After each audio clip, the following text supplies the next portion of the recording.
QAnon conspiracy theories. What about those? Is she a QAnon conspiracy theorist? I already mentioned the one about the misinterpretation of CDC data, and how I'm a bit troubled that we call that a QAnon conspiracy theory just because a person that's a QAnon organizer laid their hands on it and shared it and caused it to become widely seen. But here's a few things that she has shared about. Let me first note that QAnon, at its heart, at its core, is this idea that there's this elite group of pedophiles, and satanic pedophiles is how the conspiracy theory goes, that are involved in a child sex trafficking ring, and that Trump is trying to stop that. So that's a very critical part of QAnon. What does Gina say? Gina has a post that says, "How is finding 39 missing children in a double-wide trailer in Georgia not the biggest news story in America?" And keep in mind, this is one of these posts from that Antoine Tabueno shared. He shared a number of them, basically suggesting that Gina Carano is a conspiracy theorist, a QAnon conspiracy theorist. I want you to know that this article, or this event that she's talking about, is actually a thing that happened. And this is from CNN, that U.S. Marshals find the 39 missing children in Georgia during Operation Not Forgotten. So it was an actual thing.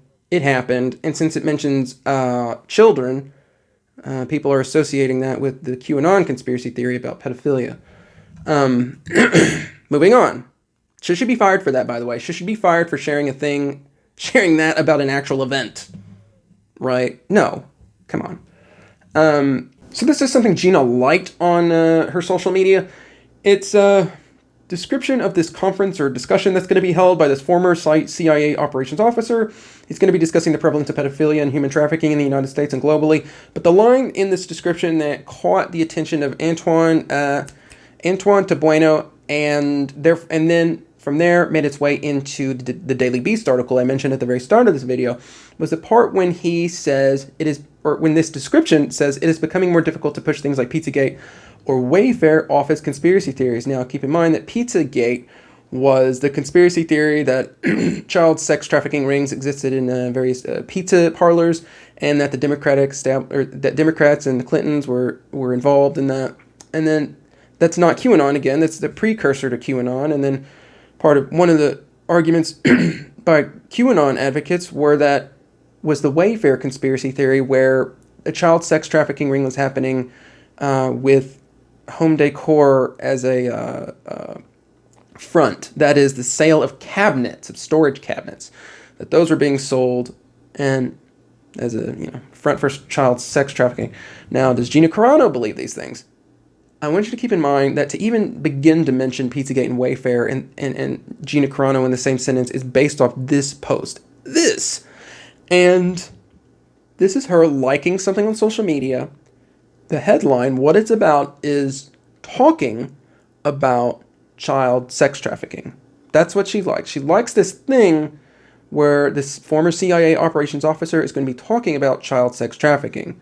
To me, it seems pretty clear.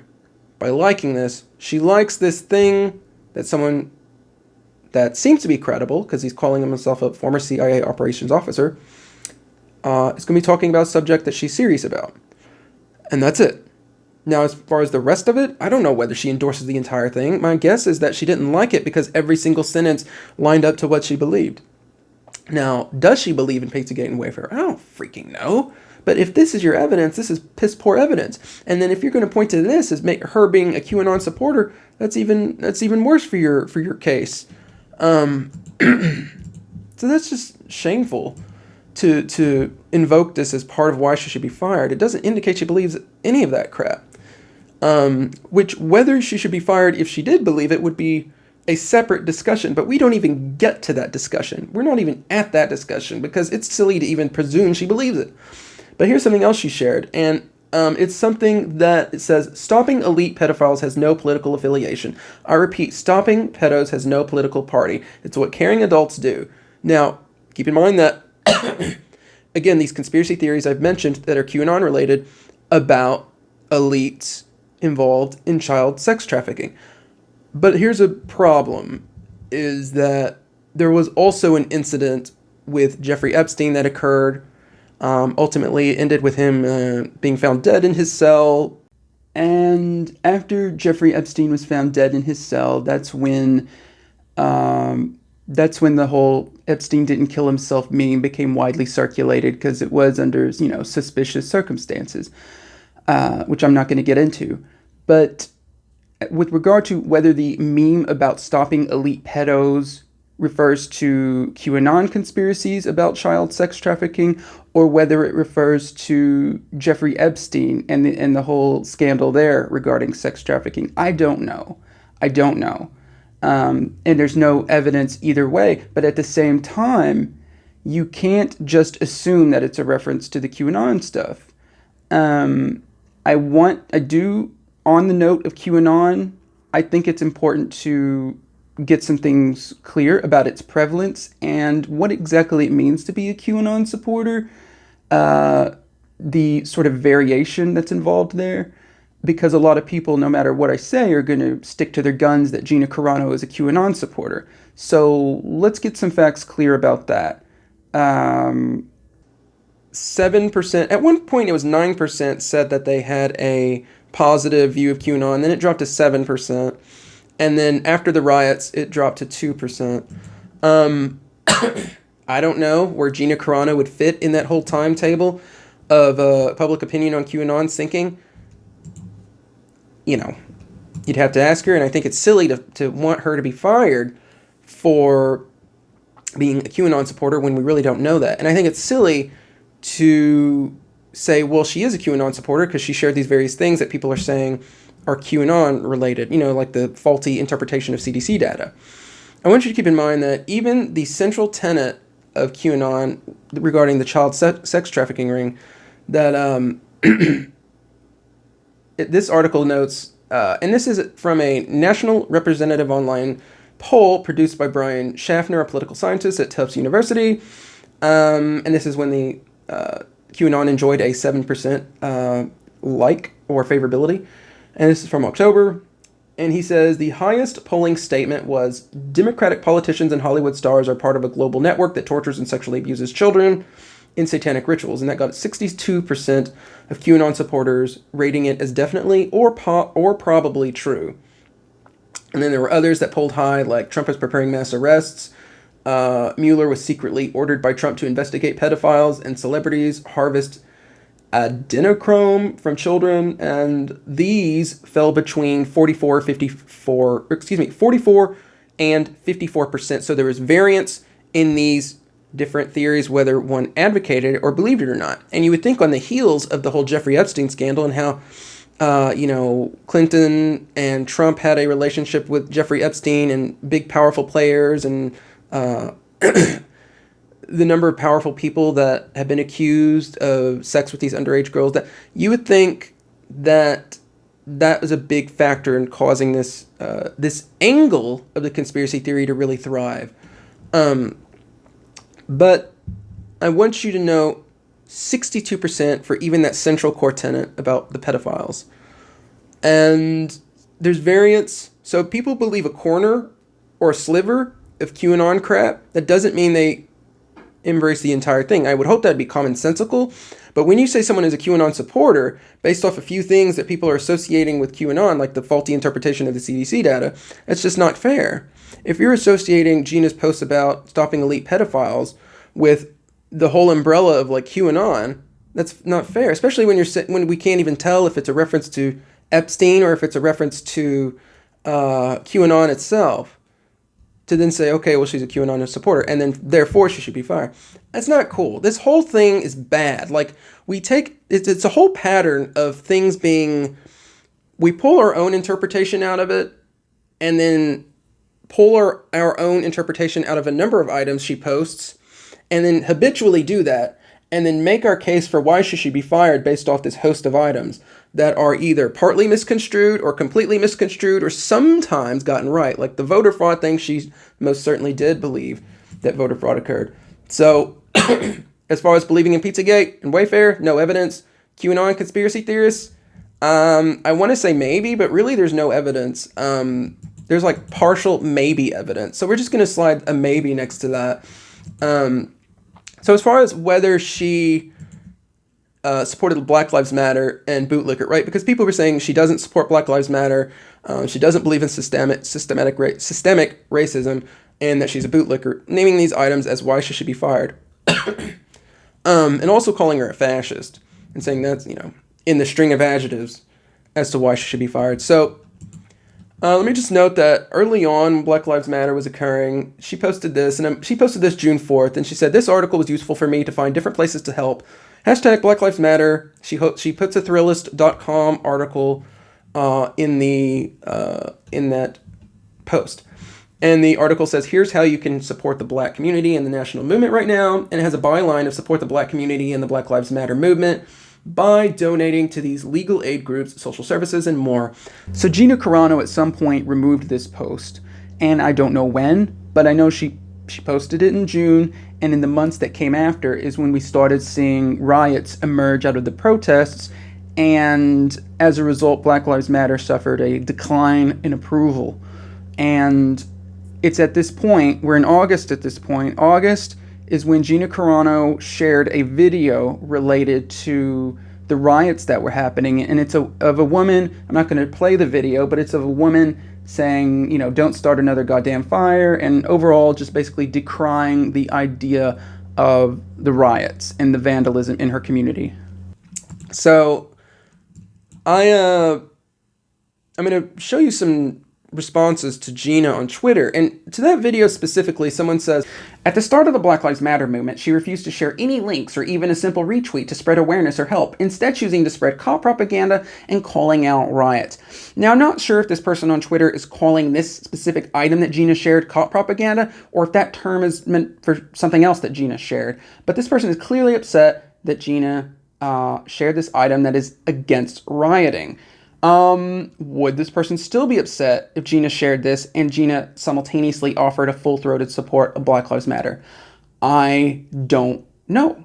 Even though it's phrased that way in the tweet, I don't know, because a lot of people on the left were upset with people opposing the riots and speaking against the riots, and they were offering weird justifications for the riots, and it was all over social media, right? And even going so far as to share a quote from Martin Luther King about how riots are the language of the unheard, which, yes, he did say that. But that is not meant, they're sharing it as a justification for riots occurring, instead of an explanation of causality, of causal mechanisms, of here's why it happened. Here's the various contributors to why an underprivileged community becomes a tinderbox in times of social unrest, and that rioting is more likely to occur because of the various inequalities in that community. So it's cool to explain causality. Great. We need to be aware of that. But you need to simultaneously criticize the riots themselves. In any event, Gina did criticize the riots in this one item that she shared, which I need to note that, yes, it is frustrating when media hyper-focused on the riots to such an extent that the protests themselves were eclipsed and the message was eclipsed. Which, further side note, I think the left wing bears some responsibility for that happening, just because a failure to criticize the riots themselves and giving the right wing further ammunition to say, here's how the left wing is being illogical in failing in justifying why the riots are happening. So giving that the right wing still would have done it. They still would have hyper-focused. But the left wing gave them more ammunition to make Black Lives Matter look bad, to make the protesters look bad, by justifying it widespread on social media. Now, Gina offered this item, which to me is less damaging to the protests, this one item calling out riots, than when the left wing on social media were left and right justifying the riots. Gina's action was less damaging. So, and Black Lives Matter did see a dramatic decline in support during this period of when the riots were occurring. In any event, Gina has not articulated support of Black Lives Matter, aside from the June post that she later took down. So, what does that mean?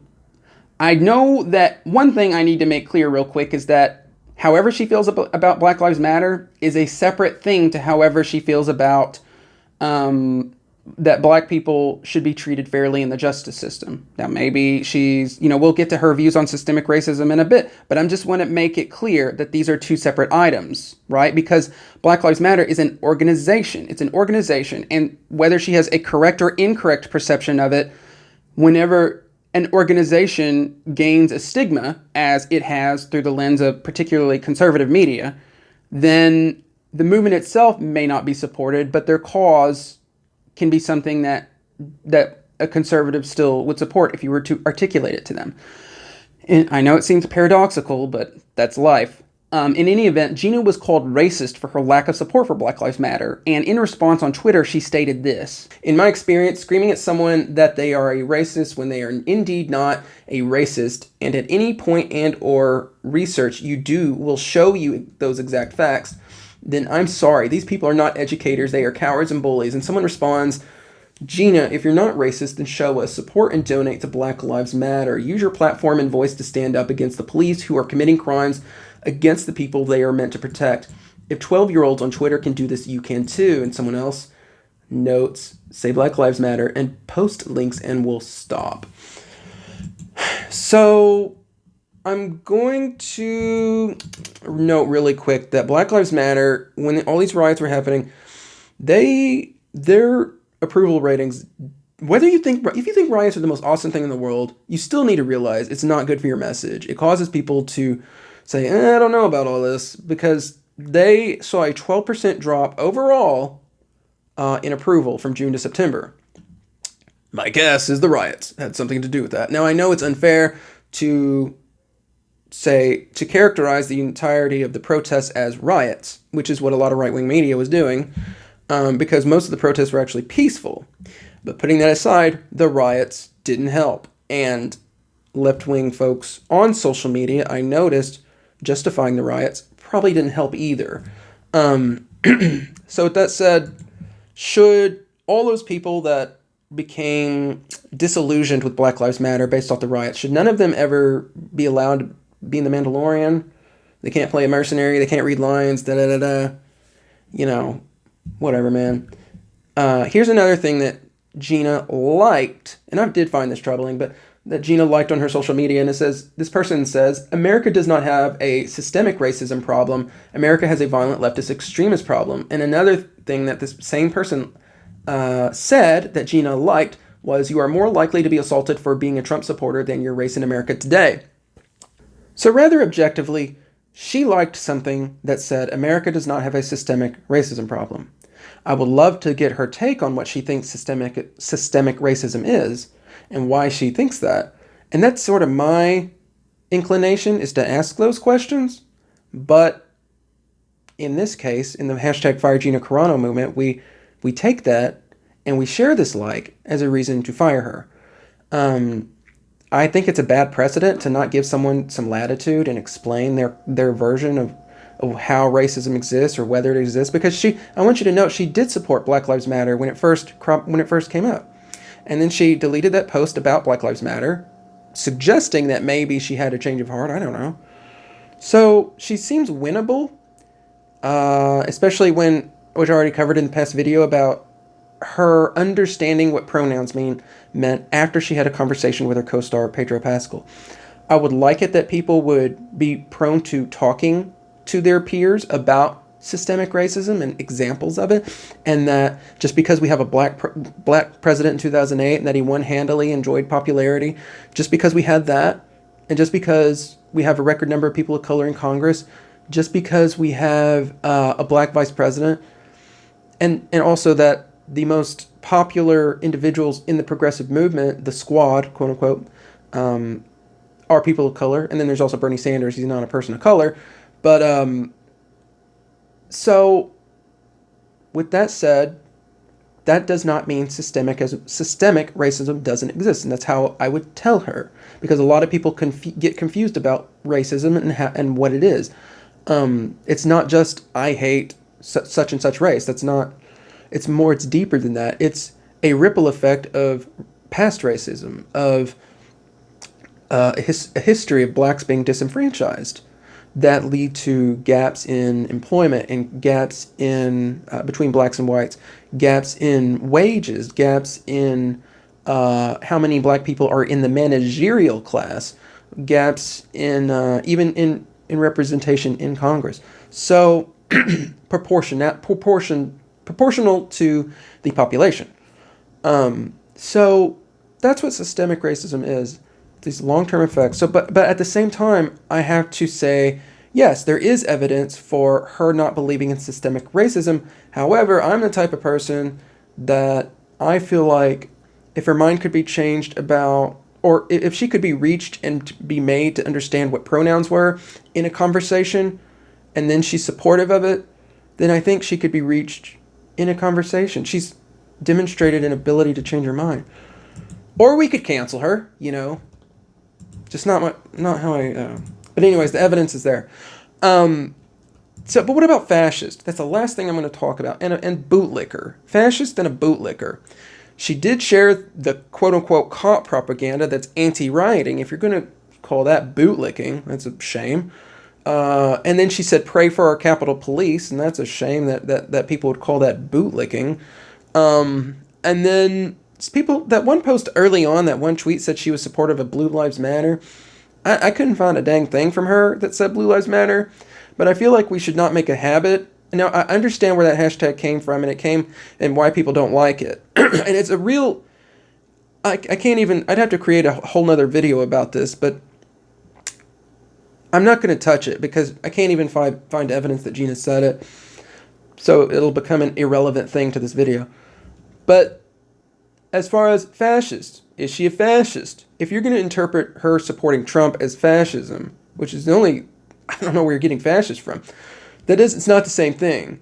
A lot of people have a different image of Trump than what you or I have, or emphasize different things about him that you or I do.